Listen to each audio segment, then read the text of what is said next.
अगर आपके घर में कोई भी दवाई लेता है, किसी भी चीज़ की दवाई लेता है, बीपी की, शुगर की, राइट, कोलेस्ट्रॉल वाली दवाई, तो उनको ये बता देना कि वो दवाई लिया, डॉक्टर ने जितना डोज बताया, ठीक है ना, मान लो 500 mg मेटफॉर्मिन लेना है तो 2 बार लेना है, तो 500 mg डॉक्टर ने बताया। जब दवाई मुंह से गया कहाँ जाएगा? पेट में जाएगा ना। वो तो पेट में जाने के बाद अब पेट डिसाइड करेगा कि उसको कितना ब्लड में भेजना है, कितना लिवर में भेजना है, कितना स्टूल में जाएगा, वो पेट डिसाइड करेगा ना। डॉक्टर ने तो ये डिसाइड किया कि आपके मुंह के अंदर कितना जाना चाहिए, लेकिन उस मुंह के अंदर जितना गया उसमें से पेट में से ब्लड में जो जाएगा वही आपके बॉडी में असर करेगा, जो भी असर करना उसको। इंटरेस्टिंग बात क्या है, वो डॉक्टर को ये नहीं पता कि ग्रेविटी भी काम कर रही है हमारे बॉडी में, काम तो कर रही है ना। तो इंटरेस्टिंग बात है कि जब किसी ने दवाई लेके अगर वो अपने बाएं करवट लेट गया तो दवाई सिर्फ 1/4 ही ब्लड में जाएगा और बाकी वेस्ट हो जाएगा। ग्रेविटी का रोल कुछ ऐसा ही है। वही अगर राइट की तरफ अगर रख के फिर अगर दवाई लेता है और उसको राइट की तरफ लेट जाता है तो दवाई का असर कितना हो जाएगा? डबल हो जाएगा। वही अगर दवाई लेने के बाद खड़े रहता है, वो बैठता नहीं है, खड़े रहता है, तो दवाई कितना गुना हो जाएगा सर? 3 गुना हो जाएगा, राइट। और अगर वो दवाई खाने के पहले कुछ नहीं खाता और खाने के बाद में कुछ नहीं खाता है तो दवाई का असर सेम वाला डोज का कितना असर हो जाएगा? 4 गुना हो जाएगा।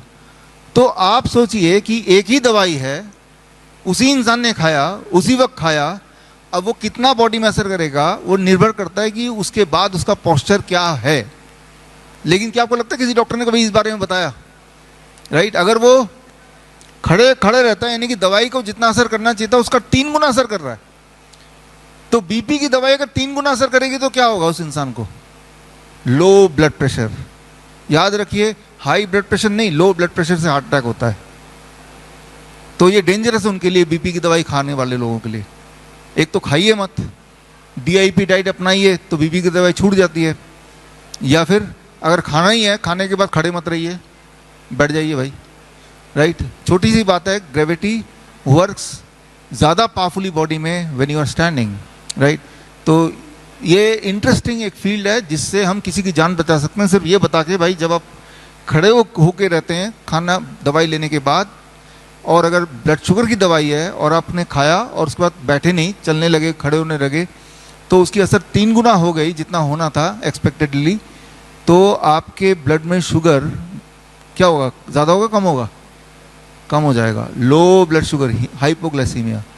याद रखिए, हाई ब्लड प्रेशर अगर, हाई ब्लड शुगर अगर किसी का रहता है, 300, 350, 400 ब्लड शुगर, कई महीने लगेंगे उसके ऑर्गन के फेल होने में। लेकिन अगर लो ब्लड शुगर हो जाता है तो कुछ घंटे के अंदर ही वो ऑर्गन फेल हो सकता है, कोमा में जा सकता है, मर सकता है। High blood sugar is dangerous over a period of many months. Low blood sugar is dangerous with in few hours. और लो ब्लड शुगर कब होगा? जब ग्रेविटी का रोल हावी हो जाएगा। वो कब हावी होगा? जब वो खड़े रह के वही वाला दवाई लेगा, खड़े रहेगा उसके बाद भी, तब। तो ये एस्पेक्ट अगर हमने इग्नोर किया तभी फर्टिलिटीज होती है, तभी मौतें होती हैं।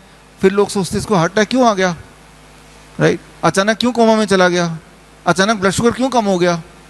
तो उसका आंसर कहीं यहाँ छुपा हुआ है, ग्रेविटी एज मेडिसिन। अगर आप डॉक्टर BRC क्लिनिक या फिर डॉक्टर BRC हॉस्पिटल खोलना चाहते हैं, या फिर अपने एग्जिस्टिंग क्लिनिक या हॉस्पिटल को अपग्रेड करना चाहते हैं विद डॉक्टर BRC प्रोटोकॉल, तो स्क्रीन पे दिए हुए लिंक में जाके फॉर्म भरें।